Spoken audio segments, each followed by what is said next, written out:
بھارتیوں کا المیہ۔ جنرل ضیاء الحق کے دور تک بھارت روسی کیمپ میں تھا۔ بھارتی اسلحہ خانہ کا 80% اسلحہ سوویت یونین کا تھا۔ پاکستان امریکی یا مغربی کیمپ میں تھا۔ مغربی اسلحہ سوویت اسلحہ سے ٹیکنالوجی کے حوالے سے بہتر تھا۔ اسی اسلحہ کے زور میں پاکستان بھارتیوں کو ناکوں چنے چبواتا رہا۔ پاکستان ایٹمی طاقت نہیں تھا، لیکن اس نے 3 گنا بڑے بھارت کی خالصتان اور مقبوضہ کشمیر کی تحریکوں میں ناک بند کر دی تھی۔ بھارت نے 1965 میں گرچہ آپریشن جبڑال لڑ کے رد عمل میں حملہ کیا تھا، لیکن پاکستان نے برتر مغربی اسلحہ کے زور پر بھارتی حملہ ناکام بنا دیا۔ مشرقی پاکستان میں پاکستان کی شکست کی وجہ اسلحہ نہیں تھا، بلکہ مقامی بغاوت اور مزاحمت تھی۔ مشرقی پاکستان میں فوجی آپریشن نے بغاوت کچل دی تھی۔ بھارتی حملہ نہ کرتے، مشرقی پاکستان آج بھی پاکستان کا حصہ ہوتا۔ سوویت یونین کی تحلیل کے بعد بھارتی فوج تطہیر کے بہت بڑے عمل سے گزری۔ بھارتیوں نے مغربی اسلحہ کی خریداری شروع کر دی اور پاکستان کے جنگی ٹیکنالوجی میں پاکستان کے برابر آ گیا، لیکن فضائی برتری میں پاکستان سے پیچھے ہی رہا۔ بھارت کو روسی ساختہ سوویت دور کے مگ جیٹ طیاروں اور ہیلی کاپٹروں سے نکاح کے لیے $300 ارب درکار تھے۔ پیسوں کا بندوبست ہو بھی جاتا، جدید ترین مغربی طیاروں کی فراہمی کے لیے کم از کم 20 سے 30 سال درکار تھے۔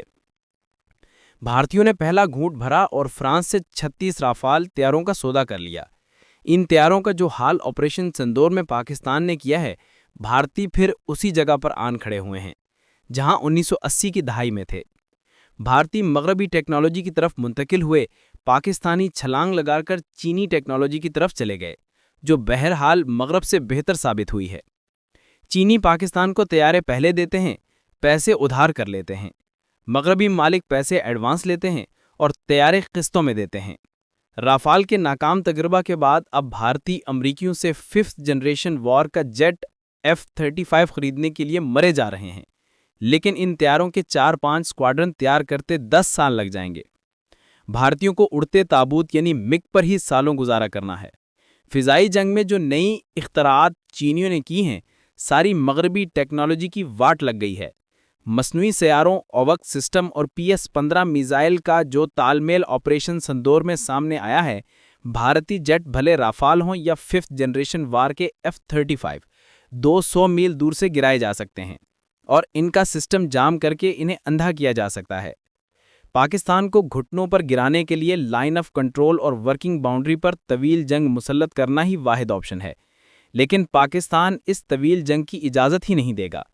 مختصر جنگ میں بھارت کو ایسا خوفناک جواب دے گا، بھارتی آپریشن سندور شروع کرنے کے بعد جس طرح جنگ بندی کے لیے بھاگے تھے، دنیا کے چاروں کونوں میں بھاگتے پھریں گے۔ پاکستان نے برتری ثابت کر دی ہے، دنیا نے پاکستان کی برتری تسلیم کر لی ہے۔ اسرائیل کی جنگی مشین سے خوفزدہ عرب ممالک کو پاکستان کی صورت میں ایک طاقتور اپنا نظر آ رہا ہے۔ مصر، اردن، ترکی، آذربائیجان اور سعودی عرب، کس نے سوچا تھا یہ ممالک پاکستان کے ساتھ دفاعی اشتراک کریں گے؟ یہ پاکستان کی طاقتور موجودگی ہے۔ امریکی قطر کو یقین دہانیاں کراتے نظر آ رہے ہیں اسرائیل آئندہ حملہ نہیں کرے گا۔ سعودی کراؤن پرنس کے دورہ امریکہ کے دوران امریکی فضاؤں میں پہنچنے کے بعد اپنے جدید ترین طیاروں کے ساتھ اسے سلامی دیتے نظر آ رہے ہیں۔ یہی سعودی عرب تھا اور یہی کراؤن پرنس تھا۔ امریکی صدر ٹرمپ نخبت اور تکبر سے کہتا تھا، ہم حفاظت کرتے ہیں، نہ کریں تو سعودی بادشاہت قائم نہ رہے۔ پاکستان کے ساتھ دفاعی معاہدے کے بعد وہی امریکہ کراؤن پرنس کے وارثت کے جا رہا ہے۔ دنیا تبدیل ہو گئی ہے۔ نئی دنیا روس، چین، ترکی اور پاکستان کی ہے۔ تیسری عالمی جنگ میں یہی ممالک حلیف ہوں گے۔ مغرب کی اجارہ داری ختم ہوئی، اگلا دور نئی دنیا کا ہے۔ انشاءاللہ پاکستان تا حیات زندہ باد۔